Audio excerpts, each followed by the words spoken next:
Mumbai-based social activist Teesta Setalvad was accused of fabricating evidence to frame innocent people and defame Gujarat in connection with 2002 post-Godhra riots in the state. The Supreme Court granted interim bail to Setalvad on September 2, 2022. She was released from Sabarmati Central Jail in Ahmedabad after more than 2 months. The activist is kept in police custody for 7 days and was sent to Sabarmati Jail on July 2. Setalvad spoke at length with National Herald on various issues relating to women in jail, including their children, their physical, emotional, and sexual health. Setalvad was kept in barrack number 6 with women and children, including pregnant women. In this candid conversation with National Herald, Setalvad says, "The bonds generated with these women during my jail time will remain with me till my last breath. Very soon, my book on my experience at Sabarmati jail will be released."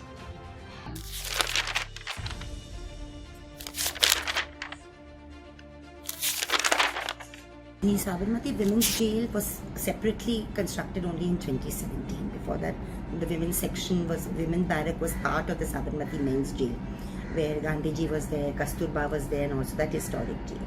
And I had a lot of fear and apprehension after my remand of 8 days when I was sent to judicial custody, because the perpetrators of 2002 were there, so there was a lot of apprehension and fear.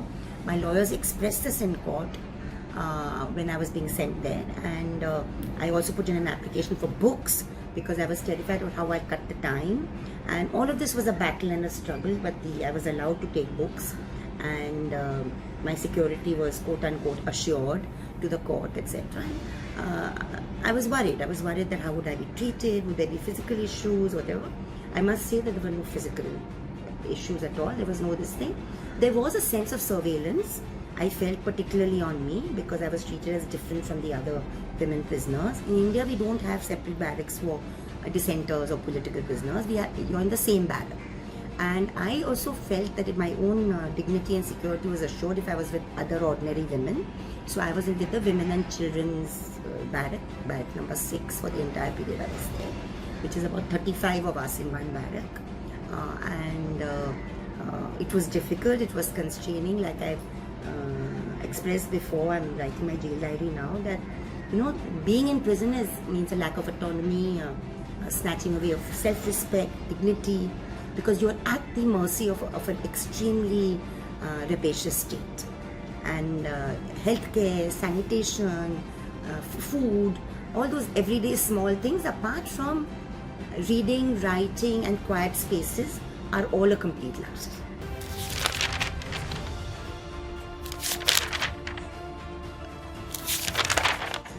I realized that there's this famous saying that the condition of our prisons mirrors the condition of our society in a concentrated form, and this is what it is. The vast majority of those in our jails, particularly women, because my experience with the women's jail, are from the depressed sections of society, economically depressed, the more depressed castes, religious minorities, disproportionately high number of under trials and convicted prisoners are from these depressed sections. So you can see that same kind of prejudice and bias that operates in structures of outside society and state operates in a concentrated form in prison. And so you're functioning within those structures. The political economy of the jail is frightening and fascinating at the same time. Sabarmati Women's Jail runs entirely on the exploited shram and hard work of 20 to 25 convicted women prisoners. They work 7 a.m. to 7 p.m. doing all the menial and other jobs, whether it's cleaning the toilet once a day, whether it's weeding, gardening, sanitation, cooking, running the legal aid office. All of this is done by the convicted prisoners.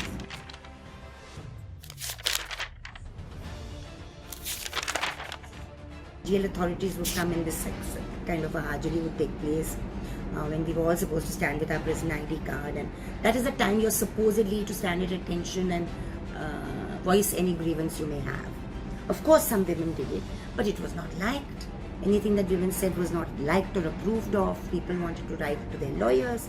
They wanted letters to write to their family. All of this was a struggle. All of this is a struggle. And I want to say it's not particularly worse in Sabarmati Women's Jail. In fact, Sabarmati Women's Jail, from what I've heard from friends in Taloja and Arthur Road, is much less crowded because there are only about 150, 155 totally when I was there. Women were convicted and under trials.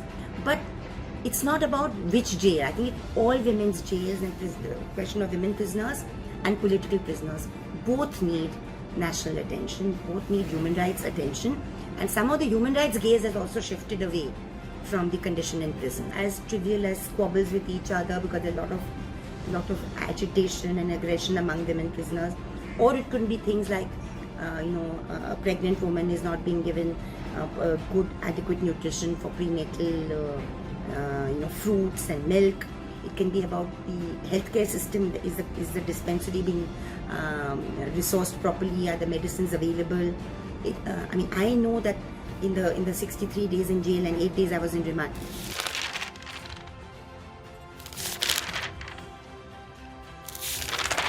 of mental health counseling or care, there is even no issue of recreation and betterment in terms of studies, journalism classes, English classes, Gujarati classes, Hindi class, nothing.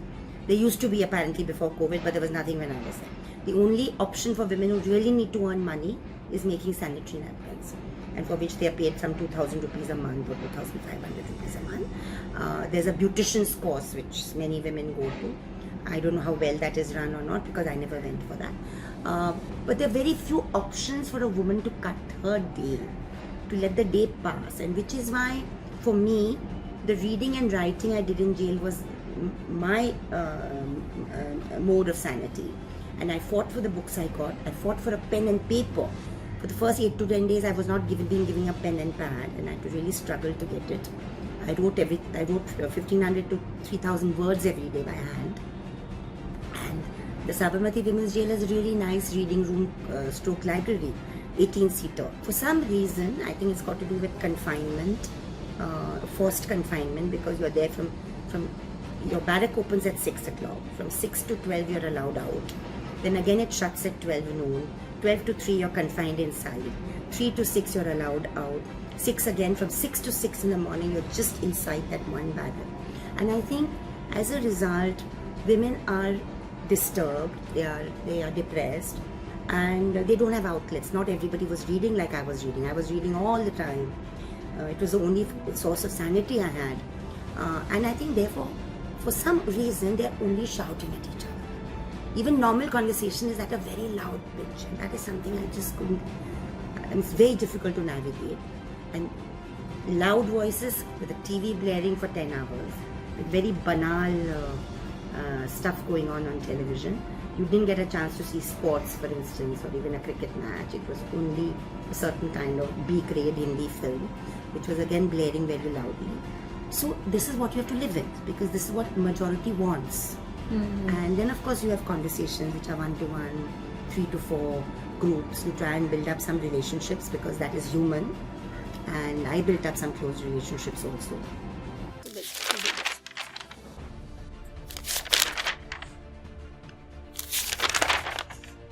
Most of the time they keep it locked. And my running battle with the authorities is, you've got such a nice space for women, why are you not opening it up? And they kept saying, we don't have the staff, we don't have the staff. So it was almost indirect form of torture not to be given access to something that is available.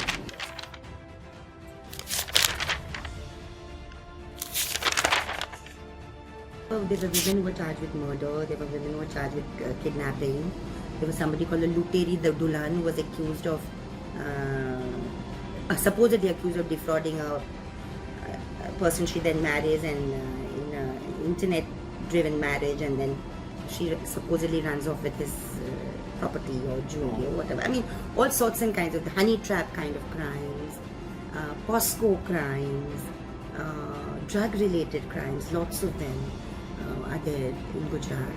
And this whole Adani hall, in the Adani port, there were many women inside there. And ironically, nobody from the Adani company or the port authorities are accused in that 20,000 word charge sheet, but there are women and men who've been accused because they were part of some company transaction, whom they claim, of course, that they didn't know it was drugs, it was coming from Afghanistan or Pakistan. We don't know. So all kinds and stuff of offences. But it's an aggressive place. It's an aggressive and loud and noisy space. And I think that aggression comes from a deep frustration that women feel.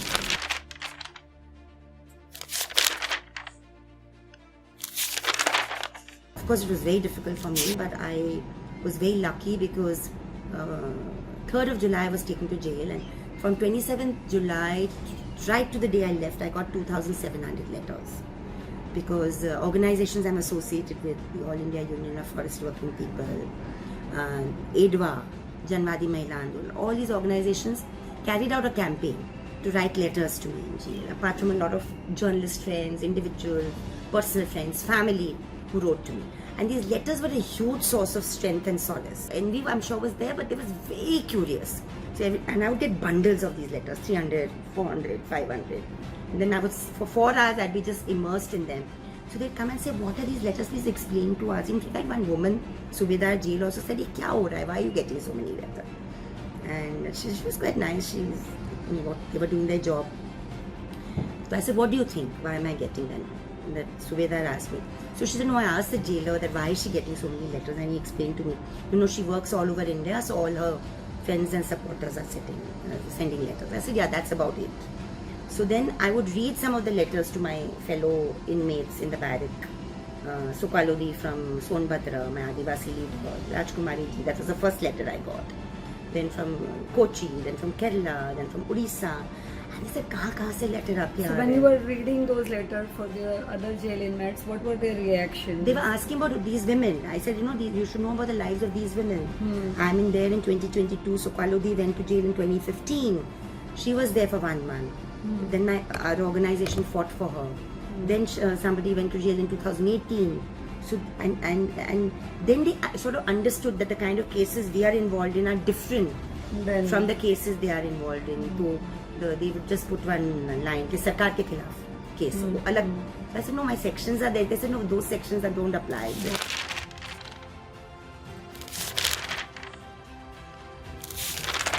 Very arcane rules. Once a week you are allowed a visit by a family member. Okay, that person has to be blood relative. So suppose I was from outer Gujarat, but my family could afford to, so they came to Gujarat to visit me. What about so many others who are kind of similar from Punjab, from Bihar, from Maharashtra? People can't afford to come, right? So they would request, and we made so many written requests. I wrote requests for them to the SP jails that let somebody they nominate as a friend or an associate to come in their place, not allowed. So no human contact, many of them have. In my barrack, there were hardly 3 or 4 of us who would get weekly visits. And it was such a source of joy and envy for the others that, somebody has come for this mulaqat for her, and you realize how much that half an hour means to you when you can see your family members, and imagine the others who are not getting it. Yeah, deprived. Yeah, it's insensitive. Why should a person not be able to nominate 3 or 4 people within whom she or he can receive them as a visit? Could be a friend, could be a business associate, could be a colleague, anybody. But no, this arcane rule says you can't. So did they receive any letters, other jail inmates? Few letters they sometimes got. Yeah. They got a few letters, but nowhere near what I got.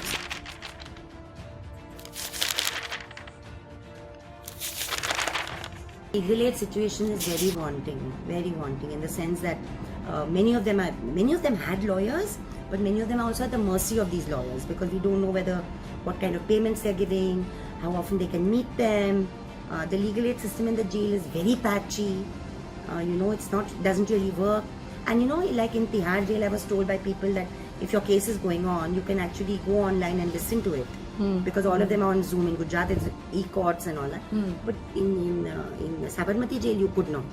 Oh. So you could not see your case going on in sessions or in High Court or in Supreme Court at all.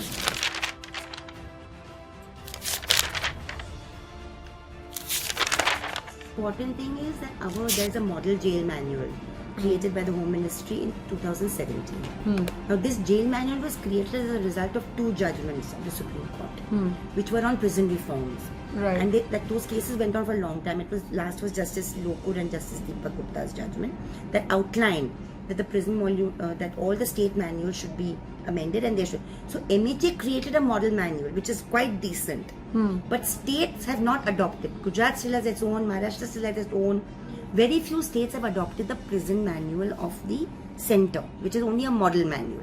So I think we citizens need to get active. Media, I think, talking to a sensitive media person like you, I think media needs to do jail visits and find out that because under the model jail manual there's a monitoring system where once a month and once a fortnight citizens go as part of the monitoring along with the authorities, so that the independent voices can hear the grievances of the prisoners. That is not happening almost anywhere, and I think till that happens we are not going to see anything. Very different.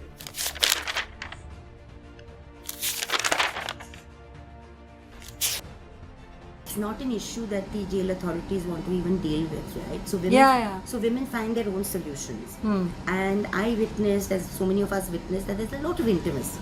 There's a lot of intimacy between jail inmates, between under trials, between convicts and under trials, and it's a very natural thing because you have convicts who've been there for 18 years, 17 years, 24 years, and you have under trials also who've been there for 7, 8, 4, 5, 6 years, 3 years. So, and many of them are young women, and not so young women, but women with very, very active sexual needs. So women are looking for intimacies within jails, as all women and men are, and human beings are outside, and they find it.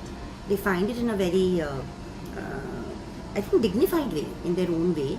And the fact that they have sometimes to find that intimacy in common spaces is not easy. But then we living in Bombay know how couples even have to cohabit in a city like Mumbai. So it's tough. It becomes a matter of quote-unquote censure, humor, ridicule among other women. It's a matter of conversation and gossip. But I think there's a sense of indulgence also about it. There's no moral censoring in that sense, except by maybe one or two people. Because there's an acceptance that, this is something which is going to be there, it's naturally part of it. I'm sure it is that it gives a certain solace and a sense of release. But like I said, it's still very furtive. Yeah. It's still not very open. It's still not completely accepted, quote unquote, by others. Because we are a very hypocritical society. Even women, outside or inside, we are hypocritical. So it's not as if it's completely benignly accepted. So there's a lot of sarcasm. There's a lot of looking down on all of it. But certainly it does provide some outlet. But I think overall, the whole mental health situation, whether it is this need or any other emotional or physical needs, are really not addressed.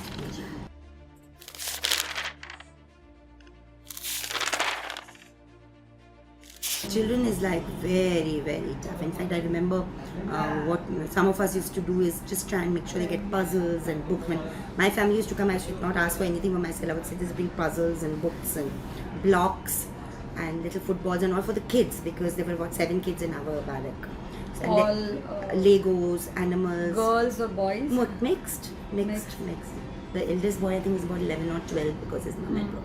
Because the mothers are living in very difficult situations, so if they're not secure about leaving the child behind and with which adult can look after, they prefer to bring them inside the jail with them. So then once or 3-4 times a day the toys would come out and they would play. What is the condition But of the education? Anganwadi again, no. The Anganwadi and this thing barely runs, and there's literally no outlet for the kids. So we would get them drawing books, and somebody would sit and teach them some letter writing, Bakharwadi.